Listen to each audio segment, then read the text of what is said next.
नमस्कार दोस्तों, आइए सुनते हैं मुंशी प्रेमचंद की कहानी ठाकुर का कुआं।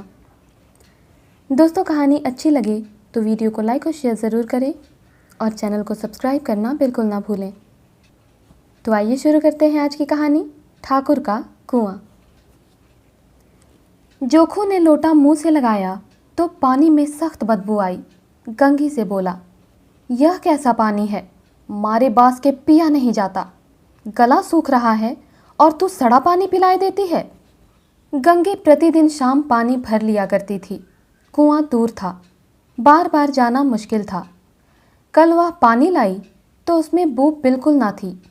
आज पानी में बदबू कैसी? लोटा नाक से लगाया तो सचमुच बदबू थी। ज़रूर कोई जानवर कुएं में गिरकर मर गया होगा, मगर दूसरा पानी आवे कहाँ से? ठाकुर के कुएं पर कौन चढ़ने देगा? दूर से लोग डांट बताएंगे। साहू का कुआं गांव के उस सिरे पर है, परंतु वहां भी कौन पानी भरने देगा? कोई तीसरा कुआं गांव में है नहीं। जोखू कई दिनों से बीमार है।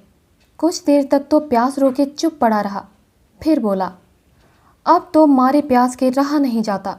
ला, थोड़ा पानी नाक बंद करके पी लूं। गंगे ने पानी ना दिया। खराब पानी पीने से बीमारी बढ़ जाएगी, इतना जानती थी, परंतु यह ना जानती थी कि पानी को उबाल देने से उसकी खराबी जाती रहती है। बोली, यह पानी कैसे पियोगे? न जाने कौन जानवर मरा है। कुएं में से दूसरा पानी लाए देती हूँ। जोखू ने आश्चर्य से उसकी ओर देखा। पानी कहाँ से लाएगी? ठाकुर और साहू के दो कुएं तो हैं, क्या एक लोटा पानी भी न भरने देंगे? हाथ पांव तुड़वा आएगी और कुछ न होगा, बैठ चुपके से।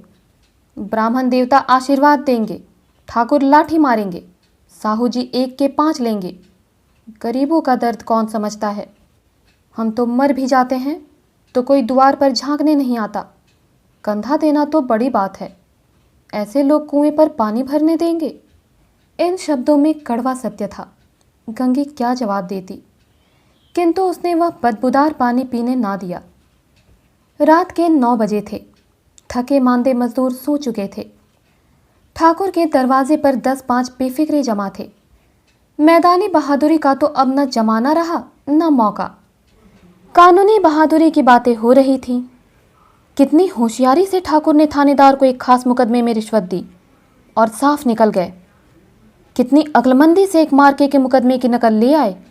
नाजिर और मोहतमिम सभी कहते थे, नकल नहीं मिल सकती। कोई 50 मांगता, कोई 100। यहाँ पे पैसे कौड़ी नकल उड़ा दी। काम करने का ढंग होना चाहिए। इसी समय गंगी कुएं से पानी लेने पहुंची। कुप्पे की धुंधली रोशनी कुएं पर आ रही थी। गंगी जगत की आड़ में बैठी मौके का इंतजार करने लगी।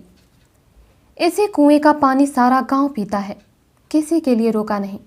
सिर्फ ये बदनसीब नहीं भर सकते। गंगी का विद्रोही दिल रिवाजी पाबंदियों और मजबूरियों पर चोटें करने लगा। हम क्यों नीच हैं और ये लोग क्यों ऊंच हैं? इसीलिए कि ये लोग गले में तागा डाल लेते हैं। यहाँ तो जितने हैं एक से एक छटे हुए हैं। चोरी ये करें, जाल फरेब ये करें, झूठे मुकदमे ये करें। अभी इस ठाकुर ने तो उस दिन बेचारे गड़रिये की भेड़ चुरा ली थी और बाद में मारकर खा गया। इन्हीं पंडित के घर में तो 12 मास जुआ होता है। यही साहू जी तो घी में तेल मिलाकर बेचते हैं। काम करा लेते हैं, मजूरी देते नानी मरती है। किस किस बात में हमसे ऊंचे हैं?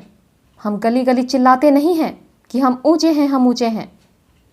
कभी गांव में आ जाती हूँ तो रस भरी आंखों से देखने लगते हैं, जैसे सबकी छाती पर सांप लौटने लगता है। परंतु घमंड यह है कि हम ऊंचे हैं। कुएं पर किसी के आने की आहट हुई। गंगी की छाती धक धक करने लगी। कहीं कोई देख ले तो गजब हो जाए, एक लात भी तो नीचे ना पड़े। उसने खड़ा और रस्सी उठा ली और झुककर चलती हुई एक वृक्ष के अंधेरे साए में जा खड़ी हुई। कब इन लोगों को दया आती है किसी पर? बेचारे महंगू को इतना मारा कि महीनों लहू थूकता रहा, इसीलिए तो कि उसने बेगार ना दी थी। इस पर ये लोग ऊंचे बनते हैं। कुएं पर स्त्रियां पानी भरने आई थीं, उनमें बातें हो रही थीं। खाना खाने चले और हुक्म हुआ कि ताज़ा पानी भर लाओ, घड़े के लिए पैसे नहीं हैं। हम लोगों को आराम से बैठे देखकर जैसे मर्दों को जलन होती है। हाँ, यह तो ना हुआ कि कलसिया उठाकर भर लाते, बस हुक्म चला दिया कि ताज़ा पानी लाओ, जैसे हम लौंडियाँ ही तो हैं। लौंडिया नहीं तो और क्या हो तुम? रोटी कपड़ा नहीं पाती? 10-5 रुपए भी छीन झपट कर ले ही लेती हो, और लौंडिया कैसी होती हैं? मत लजाओ दीदी, छिन भर आराम करने को जी तरस कर रह जाता है। इतना काम किसी दूसरे के घर कर देती तो इससे कहीं आराम से रहती। ऊपर से वह एहसान मानता। यहाँ तो काम करते करते मर जाओ, पर किसी का मुंह ही सीधा नहीं होता। दोनों पानी भरकर चली गईं तो गंगी वृक्ष की छाया से निकली और कुएं की जगत के पास आई। बेफिक्रे चले गए थे। ठाकुर भी दरवाज़ा बंद कर अंदर आंगन में सोने जा रहे थे। गंगी ने क्षणिक सुख की सांस ली। किसी तरह मैदान तो साफ हुआ। अमृत चुरा लाने के लिए जो राजकुमार किसी ज़माने में गया था, वह भी शायद इतनी सावधानी से ना गया हो। गंगी दबे पांव कुएं की जगत पर चढ़ी।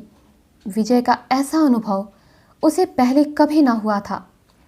उसने रस्सी का फंदा घड़े में डाला, दाएं बाएं चौकन्नी दृष्टि से देखा, जैसे कोई सिपाही रात को शत्रु के किले में सुराख कर रहा हो। अगर इस समय वह पकड़ ली गई तो फिर उसके लिए माफ़ी या रियायत की रत्ती भर उम्मीद नहीं। अंत में देवताओं को याद करके उसने कलेजा मजबूत किया और घड़ा कुएं में डाल दिया। घड़े ने पानी में गोता लगाया, बहुत ही आहिस्ता, जरा भी आवाज़ ना हुई। गंगे ने 2-4 हाथ जल्दी जल्दी मारे। घड़ा कुएं के मुंह तक आ पहुंचा। कोई बड़ा शहजोर पहलवान भी इतनी तेजी से ना खींच सकता था। गंगे झुकी कि घड़े को पकड़कर जगत पर रखे कि एकाएक ठाकुर साहब का दरवाज़ा खुल गया। शेर का मुंह इससे अधिक भयानक ना होगा। गंगी के हाथ से रस्सी छूट गई। रस्सी के साथ घड़ा धड़ाम से पानी में गिरा और कई क्षण तक पानी में हिलकोरी की आवाज़ें सुनाई देती रहीं।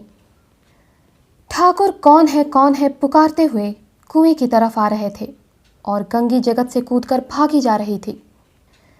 घर पहुंचकर देखा कि चोखू लोटा मुंह से लगाए वही मैला गंदा पानी पी रहा है। तो दोस्तों, उम्मीद करती हूँ कहानी आपको पसंद आई होगी। इसी प्रकार की और कहानियों के लिए हमारे साथ जुड़े रहें। मिलती हूँ अगली कहानी के साथ। तब तक के लिए धन्यवाद।